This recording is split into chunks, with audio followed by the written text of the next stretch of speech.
Hello students, आज हम discuss करेंगे class 12 chapter 3 business environment. Students, इससे पहले ऑलरेडी मैं इस चैप्टर की वीडियो डिस्कस कर चुकी हूँ, तो जिन स्टूडेंट्स ने वो वीडियो नहीं देखी है तो पहले देख ले, और चैनल पे नए तो चैनल को सब्सक्राइब करना ना भूलें। आज हम लोग स्टार्ट करें इसका नेक्स्ट टॉपिक, जो कि है importance of business environment. Business environment क्यों इंपॉर्टेंट है? स्टूडेंट्स, इससे पहले हम लोगों ने बिजनेस एनवायरनमेंट की डेफिनेशन और उसके फीचर्स देखे थे। अब आज हम देख रहे हैं इंपॉर्टेंस के बारे में। आइए स्टार्ट करते हैं। To survive and grow in this competitive world, every business enterprise has to systematically analyze and diagnose the environment.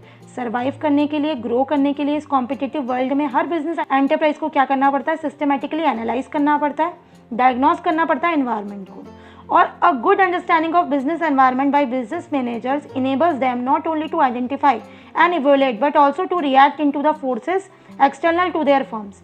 और अगर अच्छी अंडरस्टैंडिंग हो बिजनेस एनवायरनमेंट की, तो वो उसमें हेल्प करता है बिजनेस मैनेजर को, ताकि वो आइडेंटिफाई कर सके और इवैल्यूएट कर सके और रिएक्ट कर सके जो भी फोर्सेज है एक्सटर्नल आउटसाइड द फर्म, जो भी रिएक्शन हो रहे इन्वायरमेंट के अंदर, उसको चेंज अडेप्ट कर सके अपने आप को।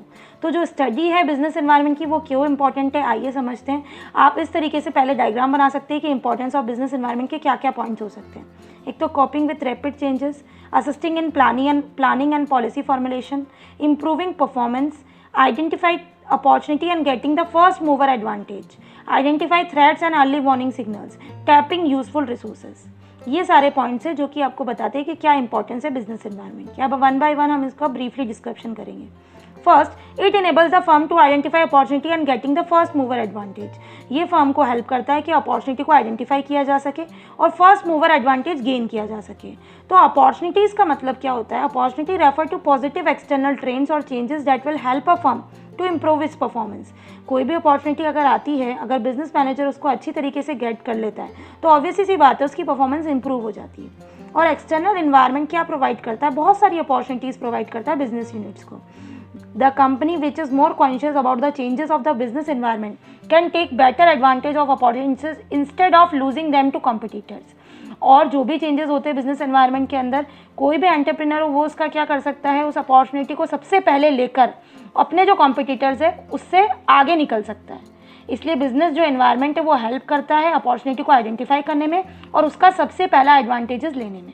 एग्जाम्पल की बात करें, जैसे Maruti Udyog became the leader in small car market because it was the first to recognise the need for small cars. Maruti Udyog leader बन गए थे स्मॉल कार मार्केट के अंदर क्योंकि उन्होंने सबसे पहले रिकॉग्नाइज की थी नीड स्मॉल कार की।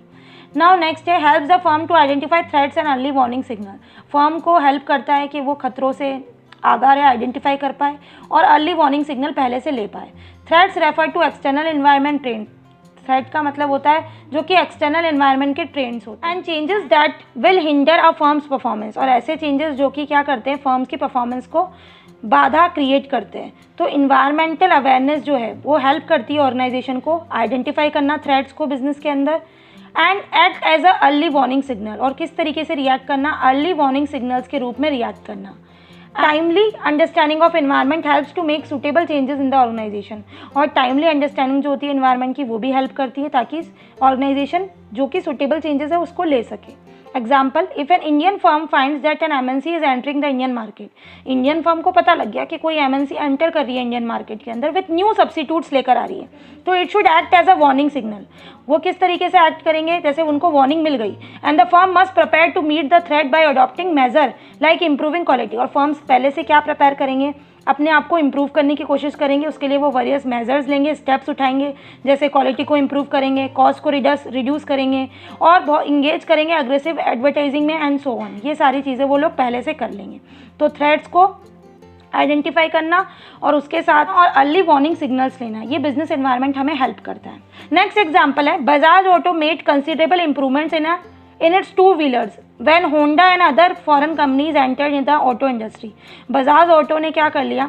कंसिडरेबल इंप्रूवमेंट करना स्टार्ट कर दिया टू व्हीलर्स के अंदर, जबकि होंडा और अदर फॉरेन कंपनीज एंटर हुई ऑटो इंडस्ट्री, उससे पहले ही उनको पता चल गया तो उन्होंने टू व्हीलर्स के अंदर अपनी इंप्रूवमेंट चालू कर दी। नेक्स्ट है, helps in tapping useful resources. Environment को सोर्स बोला जाता है क्योंकि जितने भी रिसोर्सेज है रनिंग अ बिजनेस वो सारे इन्वायरमेंट के अंदर मौजूद होते हैं। तो कोई भी बिजनेस एंटरप्राइज क्या कर सकता है? वेरियस रिसोर्सेज इनपुट्स के, जैसे कि finance, machines, raw material, power etcetera. from its environment, including financiers, government and suppliers. तो they provide these resources with their own expectation to get something in return from the enterprise. और ये सारी चीज़ें provide करती है, मतलब जितने भी रिसोर्सेज है वो हमें अवेलेबल होते हैं, और बिजनेस एंटरप्राइज क्या हेल्प करता है कि जितने भी यूजफुल रिसोर्सेज उसको टैप कर सके। इन टर्न जो बिजनेस एंटरप्राइज है वो क्या सप्लाई कर सके इन्वायरमेंट को with is output such as goods and services for customer, payment of taxes to government, return of financial investment to investor and so on, इसमें हेल्प कर सके। It means business enterprise depend कर सके environment पे as a source of input and an outlet for output, दोनों चीज़ पे dependent हो सके। सो enterprise design policy to arrange the required resources, enterprise क्या करता है, पॉलिसीज डिज़ाइन करता है ताकि वो रिसोर्सेज को जो भी रिक्वायर्ड है उसको अरेंज कर सके और कन्वर्ट कर सके उसको आउटपुट के अंदर that are in the environment desire, and this can be done by understanding what the environment has to offer. और ये तभी किया जा सकता है जब एंटरप्रेन्योर को ये पता हो कि इन्वायरमेंट क्या ऑफर कर रहा है, उसकी अंडरस्टैंडिंग होना बहुत ज़रूरी है।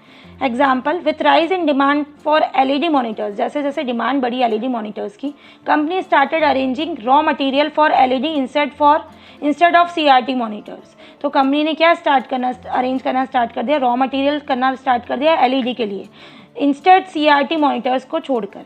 Now next, helps in coping with rapid changes. Next में क्या मदद करता है business environment, coping with rapid changes, मतलब according to the change in the environment आप अडॉप्ट कर सकते हो। तो business environment getting increasing dynamic when changes are taking place at a fast space. आज के तारीख में चेंजेस जो हो रहे हैं वो बहुत फास्टली स्पीड पे हो रहे हैं। तो today's business environment is categorised by turbulent market condition, less brand loyalty, divisions and subdivisions of market, more demanding customer, rapid changes in technology and intense global competition। ये सारी चीज़ें हैं जो कि रैपिडली चेंजेस हो रहे हैं। तो जितने भी साइजेस है, टाइप्स है एंटरप्राइजेस के, सबको फेस करना पड़ रहा है डायनेमिक एनवायरनमेंट। तो in order to effectively cope up with this changes, managers must understand and examine the environment and develop suitable courses of action.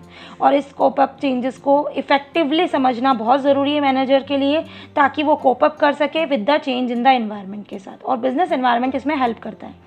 Next point है fifth, helps in assisting in planning and policy formulation. किसमें मदद करता है, planning में भी और policy formulation में भी, क्योंकि इन्वायरमेंट क्या है, सोर्स है दोनों का, अपॉर्चुनिटी का भी, थ्रेट का भी। एंड अंडरस्टैंडिंग और एनालिसिस प्रोवाइड करता है बेस फॉर प्लानिंग, यानी कि deciding the future course of action, पहले से प्लान करके रखना, और पॉलिसी का फॉर्मुलेशन करना, यानी कि गाइडलाइंस तैयार करना फॉर डिसीजन मेकिंग। तो for instance, entry of new firm in the market means, कभी भी जब भी एंट्री होती है नए फर्म्स की मार्केट के अंदर, उसका मतलब होता है मोर कॉम्पिटिशन। तो it may make an entrepreneur think about how to deal with the situation.